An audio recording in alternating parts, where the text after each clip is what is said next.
what's up, Slunts Joker here. Today I wanted to do a very impromptu video for you guys about what your favorite maps are in the Battlefield franchise. And I don't mean just Battlefield 4 or just Battlefield 3, I mean for the entire franchise. If you've been paying attention in the last couple months as Battlefield 4 has been coming sort of to the end of its development cycle with the last DLC coming out, DICE has kind of come forward, or DICE LA has come forward and said that they are planning to continue supporting the game after Hardline comes out with potentially more DLC and things like night maps. There's been a Siege of Shanghai build that's out with the night maps that's on the CTE, which looks pretty nice. It's just a small change, but it's a nice aesthetic change. I'm looking forward to playing it. But the big thing is that they've put out a poll to the entire community on Battlelog that I'll put a link to down in the description below, where you can go and you can click on as many maps as you want, and you can say what maps you would like to see remade for Battlefield 4. And this goes all the way back to Battlefield 1942, Vietnam, BF2, 2142, both Bad Company games. You know, every single Battlefield game you could think of, even the expansions. So this really got me thinking as to what maps I would like to see remade in BF4, and so far one of those maps actually already has been remade, which was Operation Metro, one of my favorite maps from BF3. I know a lot of, you know, diehard Battlefield fans would probably disagree on that. They said, "Oh, that's not a Battlefield map. That's a Call of Duty map because it's just infantry based only." You know what? I say bully to that because I really enjoy it, and obviously a lot of other people did as well.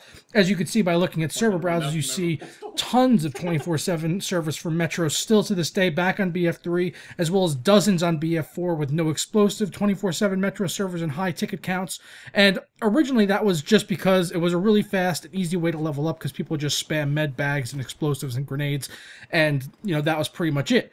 But through all of that, I actually really developed a deep passion for Operation Metro along with my buddy Kurt from Slunt Tech, and it's just a really good map, I feel.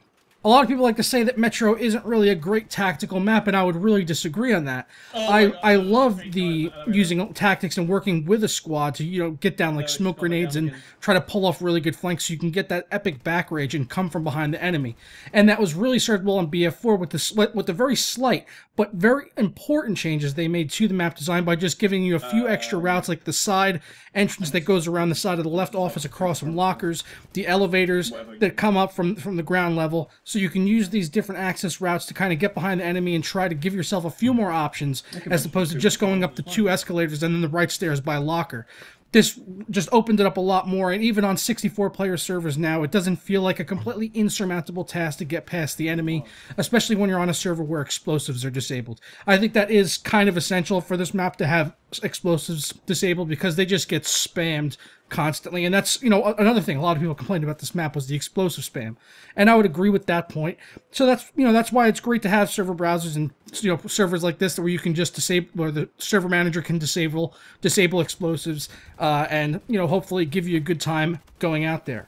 But besides Operation Metro, another favorite of mine would have to be Valparaiso from Bad Company 2.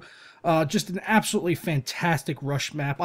On Bad Company 2, I played this map more than any other map. Friends and I would join servers, and we would play Valparaiso and then leave and just try to find another Valparaiso server. It was just that good. I could play that map forever. I can't really say enough good things about that map. Another good one from Bad Company 2 was Arica Harbor, also Port Valdez. Just all great rush maps. That's what was the big thing about the Bad Company series, because if you remember, Bad Company 1 was really the first Battlefield game to have rush. So, it made sense for it to have really good rush mode, and now it's become sort of indoctrinated into the series as sort of a standard. You have Conquest, you have Rush. That is the Battlefield standard for the, you know, two game modes that you can almost guarantee to see in a game.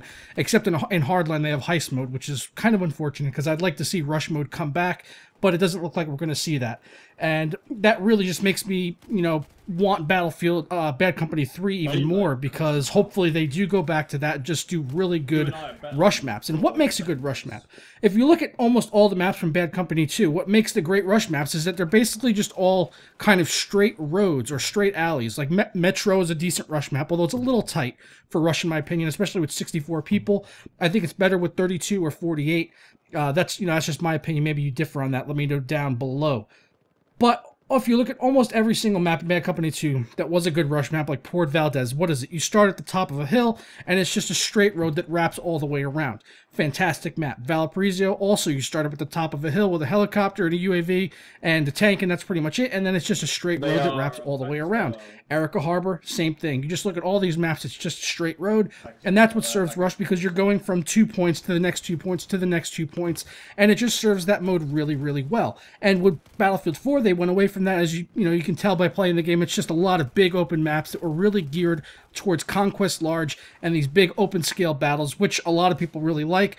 I'm not particularly one of them. I like the fast-paced infantry combat. Some vehicles are okay, but I prefer more infantry-centric maps. But please go ahead and let me know down in the comments below. I'm curious what your guys' favorite maps are from the Battlefield franchise of all time, going all the way back to the beginning. What maps are you voting for on this survey? Once again, I'm going to put a link down to it below, so if you haven't voted yet, you can vote now, because some of these maps are going to be coming back, and at least one future expansion, I believe, for Battlefield 4, which is going to be great to see. Maybe they'll bring back some BF3 maps like Sen Crossing, or Grand Bazaar, which a lot of people were disappointed weren't in the Second Assault DLC, where they brought back maps like Gulf of Oman that really weren't that great, and they weren't even very high on the list when they actually put up the last poll for what map should be in the Second Assault DLC. So it's going to be interesting to see if they actually listen this time around and take the maps that people voted for most. But let me know down below, like I said again, are you more of a Conquest person, a Rush person? What was your favorite map and mode on which Battlefield? Because obviously some maps were on multiple battlefields and multiple modes on different maps. But, was it Operation Metro? Was it Port Valdez? Was it Wake Island? Was it La Drang Valley on Battlefield Vietnam? Also a really good map that I forgot to mention earlier. But just, there's a lot of great maps to choose from. I want to know what your opinions are down below, because I'm just curious to get some feedback from you guys and maybe start up a discussion. I'll thank you guys for watching. Don't forget to stick a like on the video if you liked it, and subscribe if you're not already. If you ever want to contribute to future videos, or just follow me and see what I'm doing, or, talk to me on Facebook or Twitter, you can do that at Joker Slunt. I'll catch you guys next time. Ta-ra!